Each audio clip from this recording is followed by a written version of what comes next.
Boa noite a todos. Vamos dar início ao nosso culto do Evangelho no lar da noite de hoje.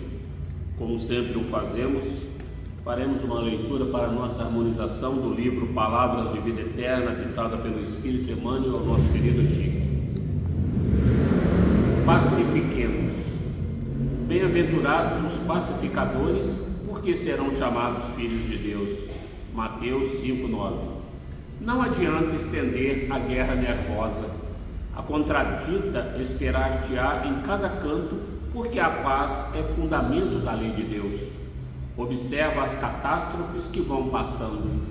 Vezes sem conta, o homem faz-se o lobo do próprio homem, destruindo o campo terrestre.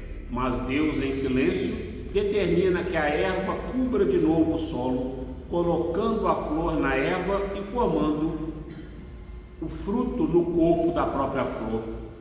Vulcões arruinam extensas regiões, mas Deus restaura as paisagens dilaceradas. Maremotos varrem cidades, mas Deus indica-lhes outro lugar e ressurgem mais belas. Terremotos trazem calamidades aqui e ali, mas Deus reajusta a fisionomia do globo. Moléstias estranhas devastam populações inteiras, mas Deus inspira a cabeça de cientistas abnegados e liquida as epidemias. Tempestades, de quando em quando, sacodem largas faixas da terra, mas Deus, pelas forças da natureza, faz o reequilíbrio de tudo. Não te entregues ao pessimismo em circunstância alguma. Tudo pode ser, agora, diante de ti, aflição e convulsão. Contudo, tranquiliza a vida em torno quanto puderes, porque a paz chegará pelas mãos de Deus. Então vamos elevar os nossos pensamentos a Deus, a Jesus, nosso guia e modelo, rogando da espiritualidade maior toda intuição, inspiração e auxílio na noite de hoje, na prática deste Evangelho. Te agradecemos, Senhor Jesus, por ter permitido a presença desses irmãos da pátria espiritual que aqui comparecem para aprender conosco sobre as vossas lições morais. Te agradecemos pela semana que se passou, pelo alimento, pela água, pelo teto e pelo agasalho. Te agradecemos por tudo que nos tem proporcionado no decorrer dessa presente existência, Pai. Te agradecemos pelos entes queridos, encarnados e desencarnados, pelos amigos e até por aqueles que se julgam nossos inimigos. Que a luz que rogamos para nós outros recai igualmente sobre cada um desses nossos irmãos, desses entes queridos. E assim, Pai, imensamente agradecidos por essa oportunidade bendita do aprendizado, com a oração que nos ensinastes, damos por iniciado o nosso culto do Evangelho da noite de hoje. Pai nosso que estais no céu, santificado seja o vosso nome, venha a nós o vosso reino, seja feita a vossa vontade, assim na terra como ela é feita no céu. O pão nosso de cada dia nos dai hoje. Perdoai as nossas ofensas, na medida em que perdoarmos aos nossos ofensores. E não nos deixeis entregue às tentações, mas livra-nos, Senhor, de todos os males, hoje, agora e sempre. Do Evangelho segundo o Espiritismo, capítulo 1, não vi destruir a lei. Instruções dos Espíritos, a nova era. Mensagem ditada por um espírito israelita em Mulhouse, em 1861. Deus é único. Moisés é o espírito que Deus enviou em missão para torná-lo conhecido, não somente dos hebreus, mas também dos povos pagãos. Deus serviu-se do povo hebreu para se revelar aos homens por Moisés e os profetas. As contrariedades e o sofrimento da vida por que passavam os hebreus destinavam-se a impressionar as nações e fazer cair o véu que encobria as coisas divinas aos homens. Os mandamentos de Deus, revelados por Moisés, contêm o germe da mais ampla moral cristã. Os comentários da Bíblia restringiam-lhe o sentido, pois colocados em prática em toda a sua pureza, não seriam então compreendidos. Mas os 10 mandamentos de Deus nem por isso deixaram de ser o brilhante frontispício da obra, como um farol que deveria iluminar a humanidade no caminho a percorrer. A moral, isto é, o conjunto de regras de conduta, os costumes, bem como os princípios espirituais ensinados por Moisés, eram apropriados ao estado de adiantamento em que se encontravam os povos chamados à regeneração. Esses povos, seres selvagens, quanto ao aperfeiçoamento de sua alma, não compreendiam que podiam adorar a Deus a não ser por sacrifícios sangrentos e muito menos que fosse preciso perdoar aos inimigos.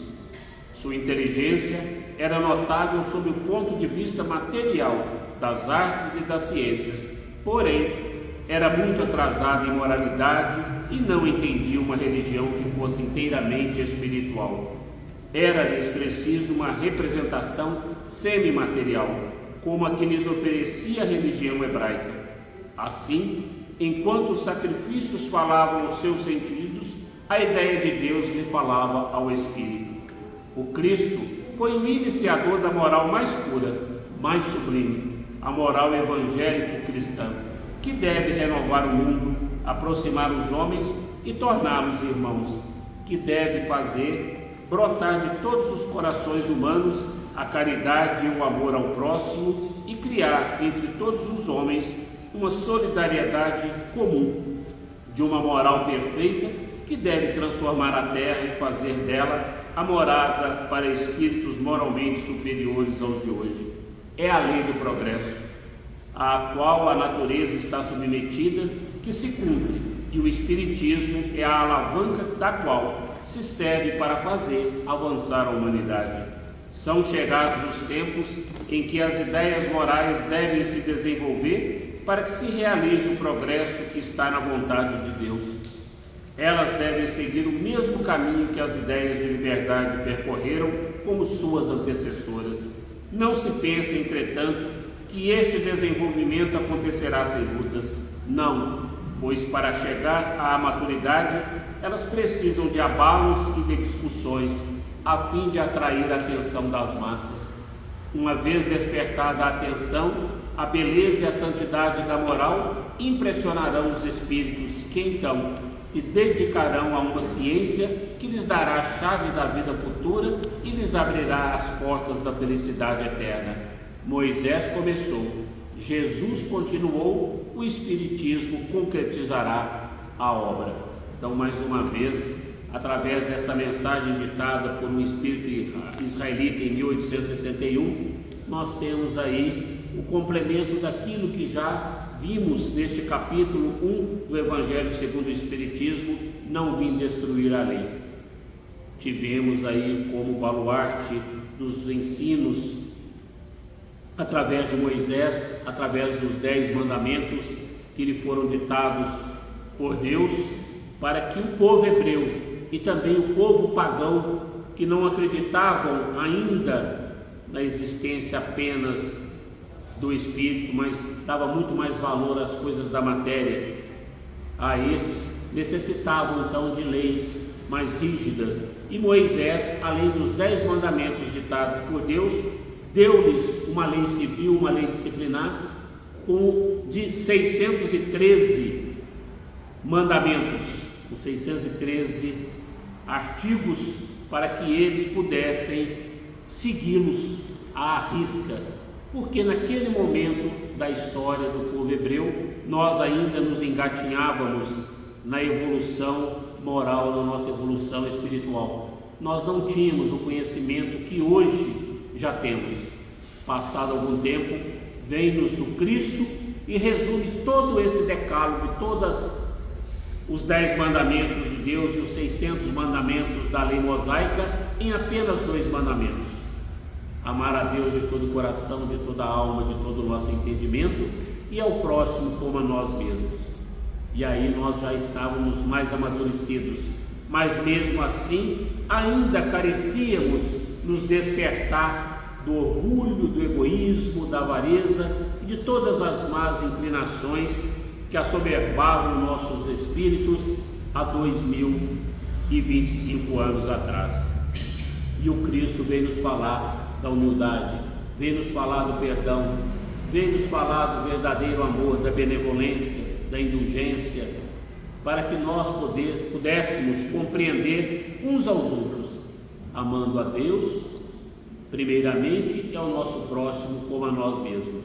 E disse-nos que ainda nos enviaria o Consolador prometido, que de fato foi nos enviado através da doutrina dos Espíritos, desta obra alicerçada na ciência, na fé raciocinada, para que nós pudéssemos ter todo o entendimento, termos toda a compreensão das leis de Deus, porque naquela época de Moisés os homens ainda faziam sacrifícios sangrentos, e o Cristo veio nos mostrar que nada disso era necessário, que era preferível dar mais valor aos bens morais e espirituais do que aos bens materiais.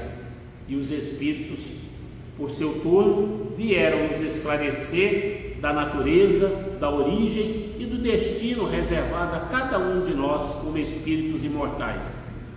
Nascemos simples e ignorantes, nos aprimoramos pela razão, e o nosso destino, como nos diz Joana de Ângeles, mentora de Edivaldo, é sermos luz, lucigênios. Todos nós nascemos para sermos um dia anjos a tutelar a existência de alguém nos mundos primitivos, nos mundos de provas e expiações e até mesmo nos mundos de regeneração. Então a moral, esse conjunto de regras de conduta, de bons costumes, de princípios, a nortear as nossas condutas na presente existência para que possamos evoluir, é chegado então o tempo para o nosso aprimoramento. E como nos diz Santo Agostinho, é necessário que nós extirpemos de dentro de nós todo o egoísmo e todo o orgulho, que são as chagas que corroem todo o plano terra, porque é a negação da humildade e da caridade. Então nós precisamos crescer, nós precisamos evoluir, e é chegado o tempo desta evolução.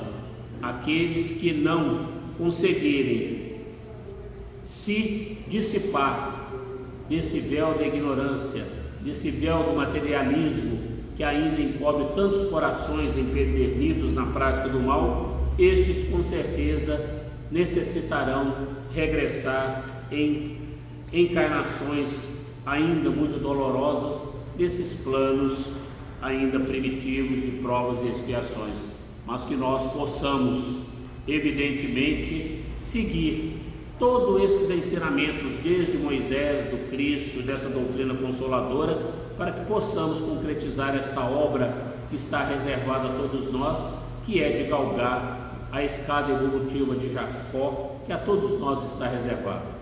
Que nós possamos acelerar os nossos passos, que nós possamos acelerar as nossas provas e as nossas expiações, dando mais valor, mais guarida a tudo aquilo que é do coração, a tudo aquilo que é do espírito, e menos às coisas da matéria, porque estas são passageiras, como é passageiro esta veste que nos serve de instrumento para que nós possamos resgatar, para que nós possamos expiar as nossas mazelas, os nossos equívocos de vida passada. Então roguemos a Deus, a Jesus e a espiritualidade maior, que possa nos envolver sempre, nos concedendo os instrumentos necessários para que nós possamos continuar crescendo, evoluindo e nos tornando cada vez mais seres de luz.